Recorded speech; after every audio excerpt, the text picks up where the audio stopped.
Hello and welcome to Coast Collaboration. It started with 4 close to my heart makers, but it has now grown, and we are more than just the close to my heart people, and we are more than just people in the United States. We are across the world. So there will be a playlist below the video description so you can see what everybody is doing. Our selections for November, and if you put hashtag C2C Nov23, you can find other posts on Instagram and things for everybody that's playing along. But we have blessing, a poem or song lyric, complementary color, and mixing old with new. So it's funny, the complementary color I didn't even think about when I was choosing my photos or anything, because I just know unless I'm doing monochromatic, which is hard for me, I don't do that. So this photo is of my dad's parents and his sister in their home, my grandparents' home in Connecticut. And it's Christmas time, obviously, because there's a Christmas tree there. There wasn't any writing on the background. I have been very busy the last couple months. My mom had health issues, and so I have been running back and forth helping her. And so I did not get to play nearly as much with the paper packs from the September-October catalog from Close to My Heart. So this is Home for Christmas, and unfortunately at the time that I am recording this, it is already sold out, but it is called Home for Christmas. Sometimes you can find it on other buy-sell boards. So the paneling in my grandparents' house was more of a warm maple color, like that ambered wood. It was just beautiful. But I thought to remember that, to kind of bring a nod to all of the paneling and the woodworking that was in their house, I would use that wood grain base page, but then of course to have some bright colors, and this is where the complementary colors come in. I am making a big ribbon banner end that will kind of anchor my photo. And as I was looking for inspiration for this layout, I actually ended up scrap lifting myself. I did another Christmas layout in January playing euchre, and I kind of did this layout with stenciling in the back, and I loved it. So I will put a photo here so that you can see that image as well. So now I grabbed a thinner stripe, it's about 2 inches wide, to kind of act as a anchor or a base point for that photo to kind of lay in. And then I want to make a frame around all of this because the wood grain for the whole thing just seems a little heavy to me. So I'm going to go ahead, and I liked the green, but I wanted something less patterny. It was conflicting with the crossbar for me, so I went ahead and grabbed that pine cardstock and I gutted it, as you saw. So now I'm just dry fitting.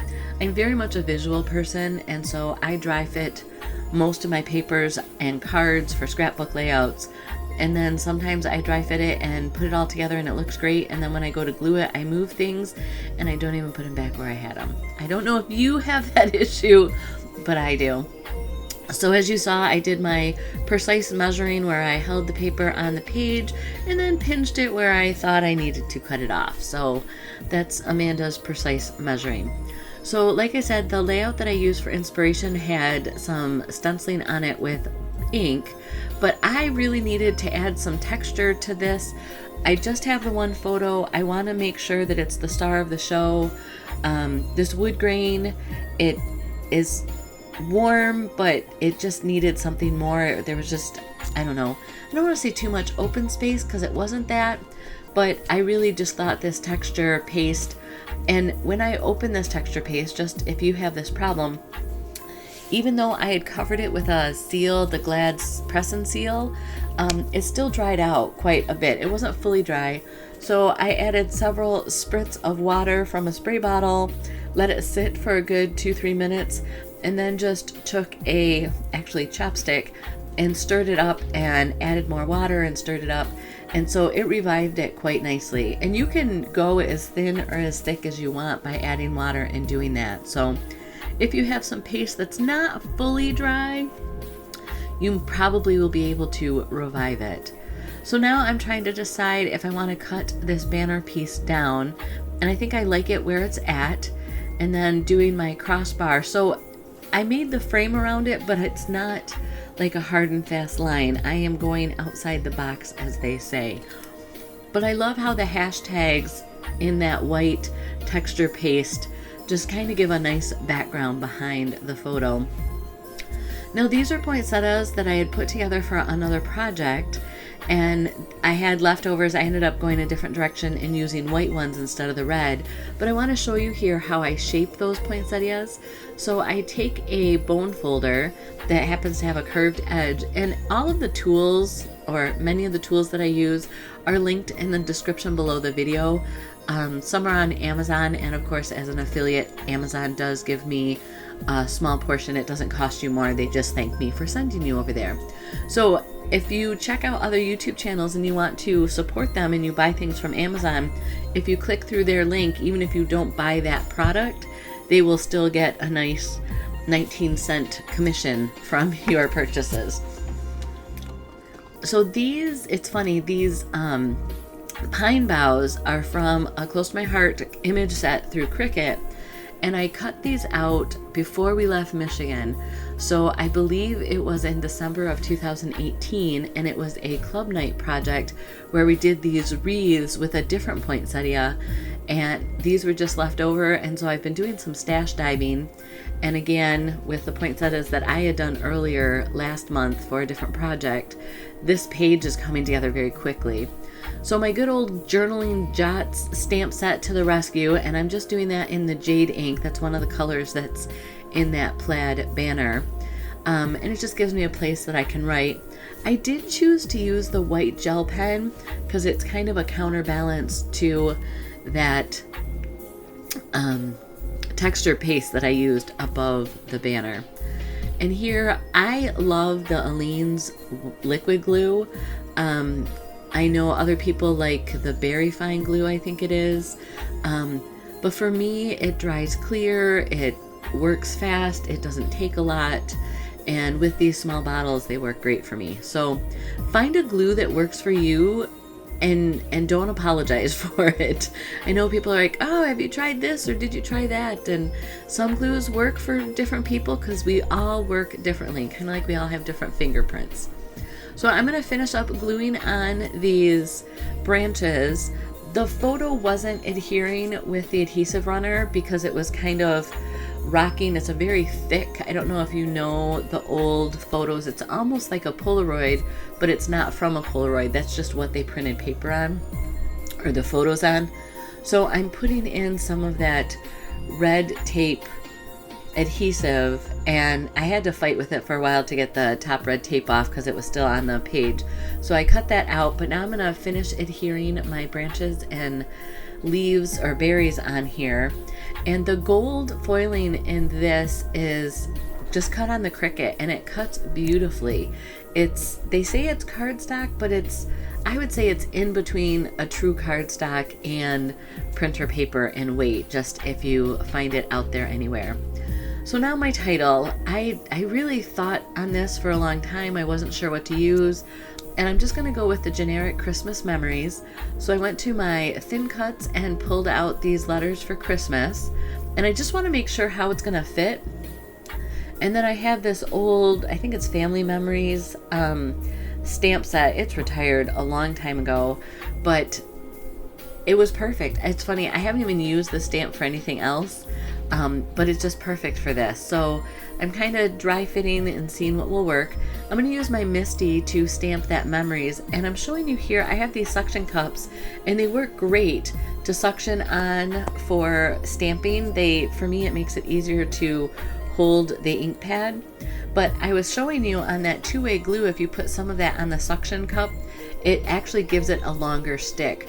For the most part, I can probably re-ink and stamp with that, I don't know, 15-20 times, but with the two-way glue on it, a lot of times I can just go for as long as I want, and I still, when I release it, it releases. So I'm showing you here that I doubled up my cardstock so that when I thin cut the words for Christmas out, it'll have a little bit thicker and again just have some more prominence on the page. So I'm going to go ahead and tape those down and run those through my machine.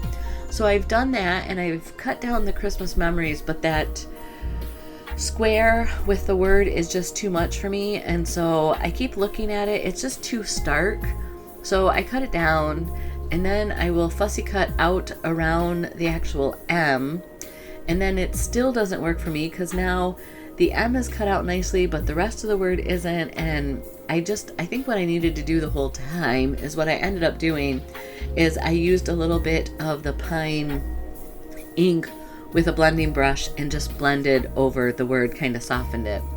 So off camera now, I have gone and found a Christmas poem, and this is just one that I found online, and I thought that this incorporates that third or last card, maybe it's the second card, of instead of song lyrics, I chose a Christmas poem, and it just talks about family getting together. So I'm making them into tags.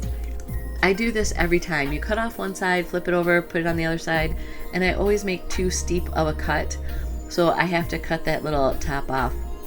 So I'll do that, and then with my Crocodile, I will give it a hole, and then I will end up using this first tag to kind of be the pattern for the other two pieces of paper. So I have one piece of pine cardstock and then more of that gold cardstock that are in the berries, just to kind of give it some balance. And that gold is also in the veining of the poinsettias. So here's what I did with that memories, and I'm doing it here on this tag so it's not such a bright white but kind of muted. Is just a little bit of that pine color and a blender brush, and you can still read the words, they don't smear. It just, for me, it just softened it, and especially on heritage pages, stark lines just seem too much to me.